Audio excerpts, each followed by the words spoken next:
नमस्कार दोस्तों, स्वागत है आपका हमारे चैनल एबीएम नर्सिंग में। तो आज का हमारा टॉपिक है nursing care plan for hyperemesis gravidarum. That is मतलब जो सीवियर वोमिटिंग हो जाती है ना प्रेगनेंसी में, उसको कहते हैं हाइपरमेसिव ग्रेविडरम। तो सबसे पहले हम जो एक टेबल देख लेते हैं जिसपे हमारा नर्सिंग केयर प्लान बनाया जाता है। यहाँ पे क्लाइंट का नाम लिखा जाता है, यहाँ पे नर्स का नाम लिखा जाता है, यहाँ पे डेट लिखी जाती है जब पेशेंट एडमिट हुआ है। तो इस टाइप के आपके 6 कॉलम लेते हैं, ठीक है। हमने यहाँ पे 6 कॉलम लिया है, मतलब आप 4 या 5 कॉलम भी ले सकते हैं। तो सबसे पहले कॉलम होता है असेसमेंट का, जिसमें सब्जेक्टिव और ऑब्जेक्टिव डेटा लिखते हैं। फिर डायग्नोस आता है, फिर गोल्स आते हैं, ठीक है। फिर इंटरवेंशन, रैशनल और इवैल्यूएशन आते हैं। हम क्या करेंगे, वन बाय वन सारे डेटा को समझते चलेंगे, जो हाइपरमेसिव ग्रेविडरम में ज़रूरी है, उसके नर्सिंग केयर प्लान में। और लास्ट में क्या करेंगे, सारे डेटा को इन टेबल्स में क्या करेंगे, पुट कर देंगे, इन कॉलम्स में पुट कर देंगे, तो हमारा नर्सिंग केयर प्लान बनके तैयार हो जाएगा एचजी के लिए, ठीक है। उससे पहले हमने यहाँ पे क्या है, हाइपोथेटिकल पेशेंट की प्रोफाइल ले ली है, जिसको हम आइडेंटिफिकेशन डेटा भी कहते हैं। जब आप असाइनमेंट सबमिट कराएंगे तो आप असाइनमेंट डेटा उसको आइडेंटिफिकेशन डेटा भी लिख सकते हैं। तो यहाँ पे सबसे पहले हमने क्या नेम लिया पेशेंट का, रेशमा यादव। एज लिखी है, जेंडर लिखा है, पेशेंट का क्या जेंडर है, ऑक्यूपेशन लिखा है, कहाँ से बिलोंग करते हैं वो सॉरी क्या काम करते हैं, एड्रेस लिखा है, कहाँ से बिलोंग करते हैं, मैरिटल स्टेटस लिखा है, मैरिड अनमैरिड है, एडमिशन डेट, डायग्नोस लिखा है उनको कि उनके सीवियर वोमिटिंग हो रही है, मेडिकल हिस्ट्री लिखी है कि क्या-क्या दिक्कत हो रही है उनके लास्ट 8 वीक से। एलर्जी लिखी है उनकी कोई नहीं है, वेट लिखा है पेशेंट का कि 50 केजी रह गया और ल last lost 4 KG in last 3 weeks, मतलब पिछले 3 हफ्तों में उन्होंने 4 किलो वज़न घटा दिया है, घट गया उनका। हाइट लिखी है पेशेंट की, ठीक है? तो उसके बाद हमारा सबसे पहला कॉलम क्या आता है, असेसमेंट का, जिसमें हम सब्जेक्टिव और ऑब्जेक्टिव डेटा लिखते हैं। सब्जेक्टिव डेटा वो होता है जो पेशेंट हमें खुद बताता है, ऑब्जेक्टिव डेटा वो होता है जो नर्स खुद ऑब्जर्व करती है। तो पेशेंट बता रहा है कि I can't keep anything down, मतलब वो कुछ भी पेट में नहीं रख पा रहे हैं, कुछ भी खाते हैं तो उनको उल्टी हो जाती है, या कुछ भी पीते हैं तो क्या होता है, उनको उल्टी लग जाती है। उनको काफ़ी थका हुआ सा फील होता है, टायर्ड फील होता है, वीक फील होता है, ठीक है? सारे टाइम मतलब क्या उनको वीकनेस सी फील होती है, तो थका-थका सा फील होता रहता है। उनको क्या है मोस्टली हर टाइम पे उनका क्या है, जी कच्चा सा रहता है, नोसिया सा रहता है उनका।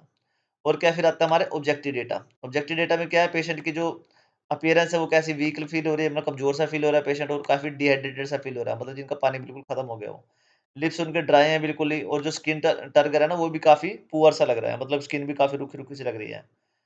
ब्लड प्रेशर क्या है उनका 95 60 आ रहा है, काफी लो है पेशेंट ब्लड प्रेशर भी उनका, क्योंकि इतना सारा फ्लूइड निकल रहा है शरीर में से।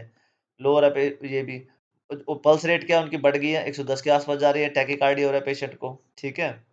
वेट लॉस क्या है, 4 केजी हो गया इनको लास्ट 3 वीक्स में। और कीटोन्स भी आ रहे हैं उनके, मतलब यूरिन करते हैं ना, जो यूरिन पास आउट करते हैं तब उनके कीटोन्स भी आ रहे हैं यूरिन में, और कीटोनूरिया भी हो रहा है उनको।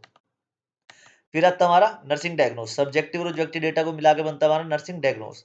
तो पेशेंट के जो न्यूट्रिशन है वो इम्बैलेंस हो गए हैं, क्योंकि जो रिक्वायरमेंट है बॉडी की उतना उस शरीर को मिल नहीं रहा है, क्योंकि उनको बार-बार जो भी खा रहे हैं उल्टी कर रहे हैं वो, ठीक है? तो इसलिए न्यूट्रिशन इम्बैलेंस हो गए हैं। उनका जो फ्लूइड है वो भी डेफिशिएंट हो गया है, क्योंकि सारा एक्सेसिव जो लॉस है फ्लूइड का, वो इलेक्ट्रोलाइट्स का वो होता जा रहा है उनको उल्टियों के थ्रू, ठीक है? और क्या उनको थकावट रहती है उनको, क्योंकि एडिक्वेट न्यूट्रिशन नहीं मिल रहा है उनको, डिहाइड्रेशन हो रहा है, इसलिए उनके शरीर को क्या होता है, थका-थका सा रहता है उनका। एंग्जायटी हो रही है उनको, क्योंकि काफ़ी टाइम से उनको जो इलनेस है उसकी चली आ रही है उनकी, और प्रेगनेंसी कंसर्न भी है, इसलिए पेशेंट को थोड़ी-सी घबराहट भी है।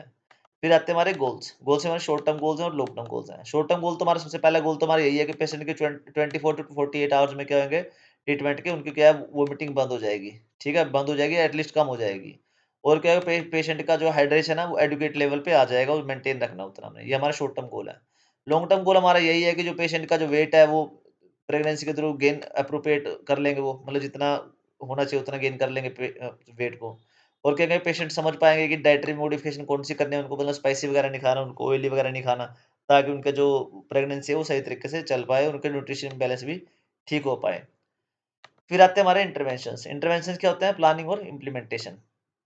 तो मॉनिटर करते हैं पेशेंट का इनपुट और आउटपुट, क्या खा रहे हो, क्या मतलब वोमिट कर रहे हो, ठीक है। वेट मॉनिटर करते रहना, उनका वाइटल साइंस वगैरह हैं, जो ऑक्सीजन वगैरह उनकी, और जो उसके टेम्परेचर हो गया, अपना रेस्पिरेशन हो गया, वो सारा क्या है चेक करते रहना पेशेंट का। उनको आईवी फ्लूइड प्रोवाइड करने हैं, ठीक है, इलेक्ट्रोलाइट्स के साथ, जैसे डॉक्टर ने बताए हों, ताकि उनका जो पानी खत्म हो गया वो ठीक हो सके। एडमिनिस्टर करना उनको एंटीएमेटिक जो मेडिकेशंस होते हैं ना, जैसी भी डॉक्टर ने बताई हुई हैं। ऑफ़र करना उनको स्मॉल फ्रीक्वेंट मील्स, मतलब छोटा-छोटा बार-बार खाना उनको देना है, ठीक है? ताकि, और क्या करना है, एनकरेज करना है ब्लेंड फूड्स, जो ब्लेंड किया हो ना फूड, वो उनको क्या है खाने के लिए एनकरेज करना है। और क्या करना है, उनके पेशेंट को एजुकेट करना है उनको, ताकि वो ट्रिगर्स को अवॉइड करें, जैसे ऑयली खाना खा लिया, स्पाइसी फूड खा लिया, या स्ट्रॉन्ग ऑर्डर वाला खाना खा लिया, उससे क्या करना, उससे मतलब जी कच्चा होता है पेशेंट का ज़्यादा, तो उसके लिए पेशेंट को एजुकेट करना है। प्रोवाइड करना उनको रिएश्योरेंस और इमोशनल सपोर्ट, मतलब इमोशनल सपोर्ट सा प्रोवाइड करना उनको, भाई टेंशन वाली कोई बात नहीं है, आप ठीक हो जाओगे, इस टाइप का। रैशनल्स आते हैं फिर हमारे, जो हमारे रैशनल इंटरवेंशन किया वो क्यों किया, वो रैशनल्स में लिखे जाते हैं। तो मॉनिटरिंग कर रहे हैं हम ताकि डिटेक्ट कर पाएँ कि डिहाइड्रेशन या वेट लूज़ वगैरह ज़्यादा ना हो पेशेंट का, पहले से हम डिटेक्ट कर पाएँ। आईवी फ्लूइड दे रहे हैं उसको ताकि जो हाइड्रेशन हो उनका रिस्टोर हो पाए, और जो कलेक्ट इलेक्ट्रोलाइट हो, इलेक्ट्रोलाइट इम्बैलेंस हो गया ना उनका, वो क्या हो पाए, करेक्ट हो पाए। एंटीबायोटिक्स दे रहे हैं ताकि उनका जी कच्चा हो रहा है, वोमिटिंग हो रही है, वो कम हो पाए। स्मॉल मील्स दे रहे हैं ताकि वो ईज़िली टॉलरेट कर पाएँ, और जो गैस्ट्रिक इरिटेशन है ना, वो भी उसकी क्या उसके रिड्यूस हो उसके पेशेंट की। ट्रिगर्स को अवॉइड कर रहे हैं ताकि उनका रिकरेंस ऑफ वोमिटिंग ना हो, मतलब बार-बार उल्टी ना हो उनको, जी कच्चा ना हो। सपोर्ट कर दे रहे हैं उनको, इमोशनल सपोर्ट दे रहे हैं ताकि उनकी जो घबराहट हो रही है उनको, वो कम हो उनकी, और जो कंप्लायंस है ना उनका, वो भी इम्प्रूव हो सके, मतलब वो सपोर्ट भी कर सकें हर चीज़ में। उसके बाद आता है हमारा लास्ट में इवैल्यूएशन। इवैल्यूएशन क्या होता है, जो भी हमने ट्रीटमेंट दिया उसका क्या रिजल्ट आया, वो हम इवैल्यूएशन में लिखते हैं। तो पेशेंट की क्या वोमिटिंग क्या रिड्यूस हो गई है, कम हो गई है, और जो जी कच्चा था ना उनका, वो भी अब क्या है, कंट्रोल में है। वाइटल साइंस जो है उनके, जो बीपी वगैरह वो भी नॉर्मल आ गए, और जो पल्स है वो भी अब नॉर्मल के रेंज में है। पेशेंट ने क्या 1 किलो वेट गेन कर लिया, जो कि 4 किलो खोया था वो रुक गया वहीं पे, और 1 किलो वेट गेन भी कर लिया विदिन 2 वीक्स। पेशेंट वर्बलाइज़ कर पा रहा है, समझ पा रहा है कि डाइटरी चेंजेस कौन-कौन से हैं, जो उसको करने चाहिए, और कोई भी डिहाइड्रेशन का फर्दर उनका कोई ऑब्ज़र्व नहीं किया गया है। तो लास्ट में हमने क्या किया, जो भी हमने डेटा ऊपर समझा है, वो सारा हमने इस टेबल में पुट कर दिया है यहाँ पे एज़ इट इज़। तो आपका नर्सिंग केयर प्लान बन के तैयार हो गया है, ठीक है? तो अगर आपको इसको किसी को इसकी पीपीटी या पीडीएफ चाहिए तो मेरे को आप कमेंट करके बोल सकते हैं, ठीक है?